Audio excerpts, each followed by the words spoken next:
கிடையாது. ஜஸ்ட் நம்ம வீட்டில் இருக்கிற பொருட்களே வச்சு நம்ம எப்படி சிம்பிளான ஒரு ஸ்வீட் ரெசிபி பண்ணலாம் அப்படின்னு பார்க்க போகிறோம். இந்த டேஸ்ட் வந்து பார்த்தீங்கன்னா ரொம்பவே அட்டகாசமாக இருக்கும். வித்தியாசமான முறையில் வந்து நம்ம எப்போதும் பண்ணுற மாதிரி நார்மலாக ஒரு ஸ்வீட் ரெசிபி பண்ணுற மாதிரி ஒரு பேனில் பண்ணாமல் இட்லி பாத்திரத்தில் எப்படி வச்சு பண்ணலாம் அப்படின்றது ஒரு புதிய முறையில் செஞ்சுருக்கேன். ஸோ வாங்க வீடியோக்குள்ளே போகலாம். ஃபர்ஸ்ட் டைம் பார்க்குற நண்பர்களாக இருந்தால் மறக்காமல் நம்மளுடைய சேனலுக்கு சப்ஸ்கிரைப் பண்ணிடுங்க.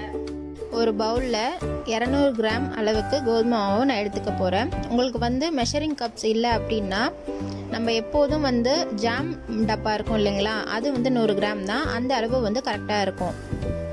அடுத்து கோதுமை மாவு ஆட் பண்ணியாச்சு. இப்போ அதே கப்பில் 200 கிராம் போல் சர்க்கரை சுகர் வந்து ஆட் பண்ணியிருக்கேன். அடுத்தது ஊற வச்சு லைட்டாக ஒரு 5 நிமிஷம் வந்து சோக் பண்ணி எடுத்த அவல் வந்து இது கூட சேர்த்துக்கிறேன். தண்ணியெலாம் வடிகட்டிட்டு ஆட் பண்ணியிருக்கேன்.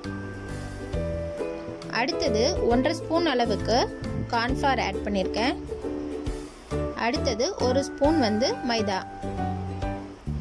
அதுக்கப்புறம் 25 கிராம் அளவுக்கு கொக்கோ பவுடர் ஆட் பண்ணிவிட்டு நல்லா கலந்து விட்டுக்கலாம். இந்த மெத்தட் வந்து பார்த்தீங்கன்னா கேக் ப்ரிப்பேர் பண்ணுற மெத்தட் மாதிரி தான் இருக்கும். ஆனால் வந்து நம்ம எப்போவுமே நார்மலாக லட்டு செய்யும்போது பேனுக்கு வந்து அதிக நேரம் செலவு பண்ணாமல் இந்த மாதிரி பண்ணோம்னா ஈஸியாக ப்ரிப்பேர் பண்ணிடலாம்.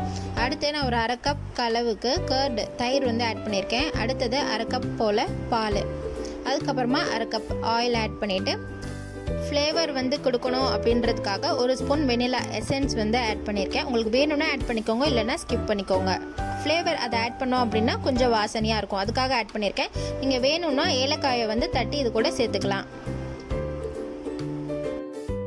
கட்டிகள் இல்லாமல் நல்லா நம்ம கலந்து விட்டுறலாம். கலந்து விட்ட பிறகு இந்த மாதிரி தான் நமக்கு கன்சிஸ்டன்சி கிடைக்கும். அதற்கு பிறகு நான் ஒரு கைப்படி அளவுக்கு ஹோம்மேட் ஃப்ரூட்ரி சேர்த்துருக்கேன். இது வந்து உங்கள் ரெசிபிக்கு வந்து ரொம்பவே வந்து நம்ம கடிச்சு சாப்பிடும்போது லட்டு வந்து கடிச்சு சாப்பிடும்போது ரொம்ப டேஸ்டியாக இருக்கும். அதுக்காக தான் நான் ஆட் பண்ணியிருக்கேன்.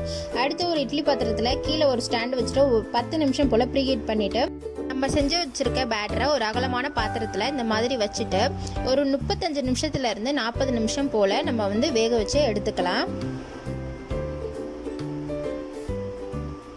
வேக வச்ச பிறகு நம்மளோட லட்டுக்கு வந்து பேட்டர் வந்து இப்படி தான் ரெடி ஆகிருக்கும்.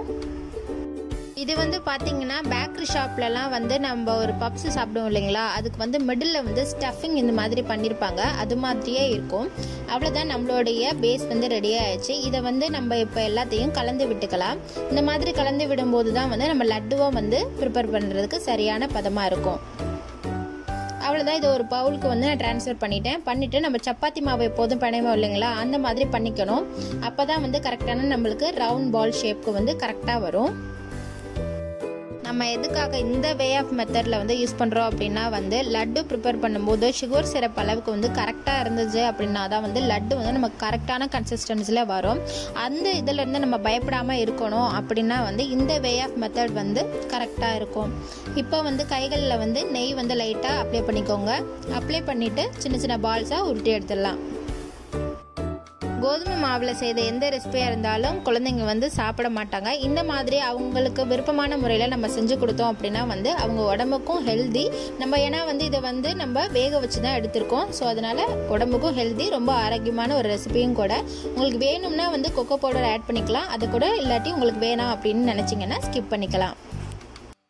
இந்த ரெசிபியை நீங்கள் வீட்டில் செஞ்சு கொடுத்தீங்க அப்படின்னா வந்து குழந்தைங்க வந்து அடிக்கடி நீங்கள் எப்போ செய்வீங்க அப்படின்னு சொல்லிடுற மாதிரி கேட்பாங்க. அந்த அளவுக்கு ரொம்ப டேஸ்ட் வந்து அட்டகாசமாகவே இருக்கும். ஸோ வீட்டில் ட்ரை பண்ணி பாருங்கள். ரொம்பவே ஹெல்த்தியான ரெசிபியும் கூட, கிட்ஸ்க்கு அப்புறம் ஃபேவரட்டான ரெசிபியாக கூட ஆகிடும்.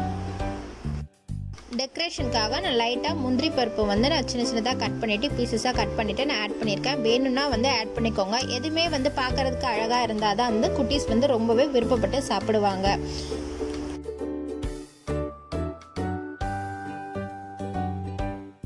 அவ்வளோதான், நம்மளுடைய ஸ்வீட் ரெசிபி அழகாவே ரெடி ஆயிடுச்சு. எப்பவுமே கோதுமை மாவில் செஞ்ச ரெசிபி அப்படின்னா வந்து குழந்தைங்க சுத்தமாகவே சாப்பிட மாட்டாங்க. இந்த மாதிரி செஞ்சு கொடுத்தீங்க அப்படின்னா குழந்தைங்களுக்கு ரொம்பவே ஹெல்த்தியான ஒரு ரெசிபியும் கூட. ஸோ உங்கள் வீட்டில் ட்ரை பண்ணி பாருங்கள், எப்படி இருக்குது அப்படிங்கிறத மறக்காம இந்த கமெண்ட் செக்ஷனில் தெரிவிங்க.